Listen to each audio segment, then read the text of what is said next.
പ്രതിഷേധം ആളിക്കത്തുമ്പോൾ ഇറാൻ പരമോന്നത നേതാവ് ആയത്തുള്ള അലി ഖൊമേനിക്ക് കനത്ത മുന്നറിയിപ്പുമായി അമേരിക്കൻ പ്രസിഡന്റ് ഡൊണാൾഡ് ട്രംപ്.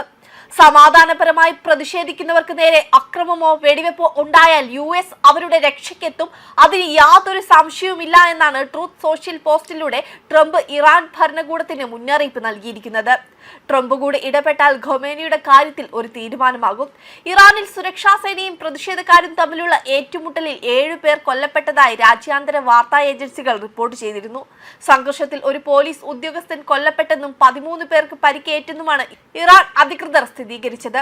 പടിഞ്ഞാറൻ ഇറാനിലെ ലോർഖൻ, മധ്യപ്രവിശ്യയിലെ ഇസ്ഫഹാൻ എന്നീ നഗരങ്ങളിൽ സുരക്ഷാ സേനയും സമരക്കാരും തമ്മിലുണ്ടായ സംഘർഷങ്ങളിൽ ഒട്ടേറെ പേർ കൊല്ലപ്പെട്ടെന്ന് അനൌദ്യോഗിക വിവരമുണ്ട്.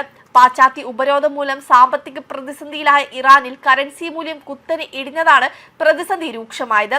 ഡിസംബറിൽ നാണ്യപ്പെരുപ്പം 42.5% ഉയർന്നത്. ഇതോടെ ഭക്ഷണത്തിനും വീട്ടുസാധനങ്ങൾക്കും തീ വിലയായി.